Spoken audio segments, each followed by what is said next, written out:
Hi friends, ఈరోజు నేను నాటుకోడి కర్రీ వండుతున్నాను. ఎలా వండానో చూపిస్తాను. సో నాకు నచ్చినట్టు నా ప్రాసెస్లో చేస్తున్నాను. మీకు ఎలా నచ్చితే అలా చేసుకోండి.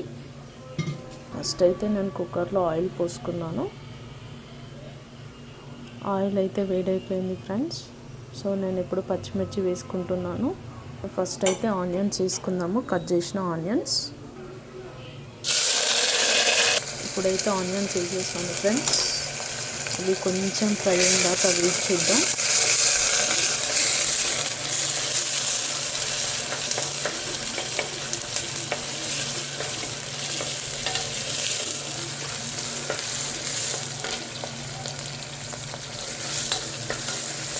చూడండి ఫ్రెండ్స్, ఇప్పుడైతే బ్రౌన్ కలర్లో అయిపోయాయి.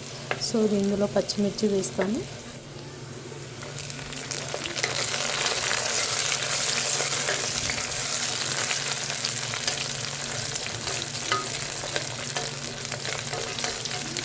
కొంచెం ఫ్రై అయిన తర్వాత కర్రేసుకోవాలి.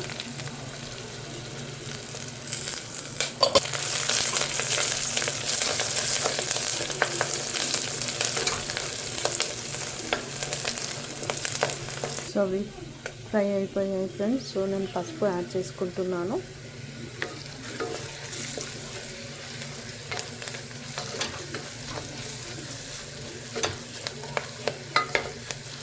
ఇప్పుడైతే అల్లం యాడ్ చేస్తున్నాను ఫ్రెండ్స్. సో ఫస్ట్ నేను ఆయిల్ పోసిన తర్వాత ఆనియన్స్ వేసిన తర్వాత ఎందుకు అల్లం వేయలేదు అని అంటే తొందరగా మాడిపోతుంది కాబట్టి.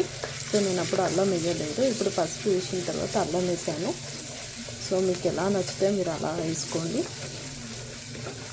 సో నేను ఎప్పుడు ఇదే పద్ధతిలో చేస్తాను కాబట్టి అందుకే ఇలా చెప్తున్నాను. దీని తర్వాత నేను ఒక 2-3 టమాటోస్ వేస్తున్నాను ఫ్రెండ్స్. మా నాటుకోడి కర్రీ సో ఫ్రిడ్జ్లో పెట్టాం కాబట్టి ఇలా గట్టిగా అయిపోయింది. డీప్ ఫ్రిడ్జ్లో నుంచి ఇప్పుడే తీసి వాటర్లో వేసాను.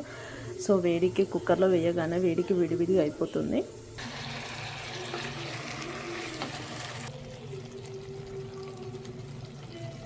ఇప్పుడు సాల్ట్ వేస్తున్నాను ఫ్రెండ్స్. తగినంత వేసుకుంటున్నాను. కారం వేస్తున్నాను ఫ్రెండ్స్. ధనియా పౌడర్, కారం, ఉప్పు, ధనియా పౌడర్, చికెన్ మసాలా అన్నీ వేసుకున్న తర్వాత ఇలా కలిపేసుకున్నాం ఫ్రెండ్స్. కొంచెం అవి ఉప్పు, కారము, ధనియాల పౌడర్, చికెన్ మసాలా ముక్కకు పట్టిన తర్వాత కొంచెం వాటర్ రాగానే వాటర్ పోసేస్తాను. నేను తగినంత వాటర్ పోసుకుంటున్నాను.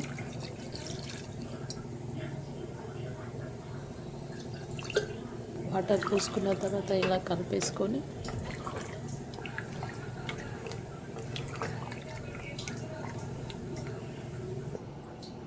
ఫైనల్గా అయితే చికెన్ అయితే రెడీ అయింది. లాస్ట్కు కొత్తిమీరతో గార్నిష్ చేసుకోండి.